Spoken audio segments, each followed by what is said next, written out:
So guys आज हामी कुरा गर्नेछौँ टेक्नोको तर्फबाट आउनेवाला एउटा नयाँ स्मार्टफोनको बारेमा जुन कि तपाईले चाँडै नै नेपालमा देख्न सक्नुहुनेछ र त्यो हो टेक्नो स्पार्क 7 प्रो। यो स्मार्टफोन इन्डियामा लन्च भइसक्यो। अब कहिले यो नेपालमा लन्च हुन्छ र कति प्राइस रेन्जमा लन्च गर्छ। सबैभन्दा पहिला यसको डिस्प्लेको कुरा गर्दा भने यहाँ 6.67 इन्चको IPS LCD डिस्प्ले देख्न सकिन्छ र यसको भित्र 90 हर्जको रिफ्रेश रेटको सपोर्ट पनि देख्न पाउनुहुन्छ। साथमा एउटा फ्रन्टमा पञ्च होल देख्न सकिन्छ फ्रन्ट सेल्फी क्यामेराको लागि। अब यो फोनको प्रोसेसरको बारेमा भन्ने पर्दा यो कन्फर्म भइसक्यो कि यसको भित्र मिडियाटेकको Helio G80 को पावरफुल परफर्मेन्स देख्न सकिन्छ। यसको र्याम र स्टोरेजको कुरा गर्दा भने 4GB र्याम, 6GB र्याम र 64GB को इन्टरनल स्टोरेज सपोर्ट देख्न पाउनु। अनि क्यामेराको बारेमा भन्नुपर्दा यहाँ पछाडि ट्रिपल क्यामेरा सेटअप देख्न पाउनुहुन्छ। मेन क्यामेरा लेन्स तपाईलाई 48 मेगापिक्सलको, सेकेन्डमा 2 मेगापिक्सलको डेप्थ सेन्सर र थर्डमा एउटा AI लेन्स देख्न सकिन्छ।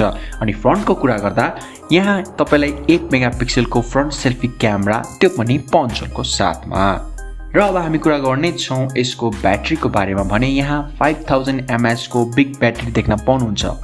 अनि यहाँ एन्ड्रोइड 11 को अपरेटिङ सिस्टम, साथमा हाई OS को 7.5 आउट अफ द बक्स, 5.0 को ब्लुटुथ कनेक्टिभिटी, 3.mm को हेडफोन ज्याक र यस्तै फिचर देख्न सकिन्छ। जुन यो स्मार्टफोन यसको प्राइसको कुरा गर्दाखेरि यसमा दुईवटा भ्यारिएन्ट्स आउँछ। 4GB RAM, 64GB internal storage वालाको प्राइस तपाईलाई 15,999 रहेको छ भने अर्को भ्यारिएन्ट छ 6GB RAM, 64GB internal storage वाला को चाहिँ 17,600 मा देख्न पाउनुहुन्छ। अनि यसमा तीनवटा कलर भ्यारिएन्ट रहेको छ, आल्प्स ब्लू, म्याग्नेट ब्ल्याक र स्प्रुस ग्रीन। फाइनली अब कुरा गर्नेछौँ यो स्मार्टफोनको लन्च डेटको बारेमा। अब इन्डियामा त 25 मेमा लन्च भइसक्यो र एमाजोनमा पनि सेल स्टार्ट भइसक्यो विथ अफर।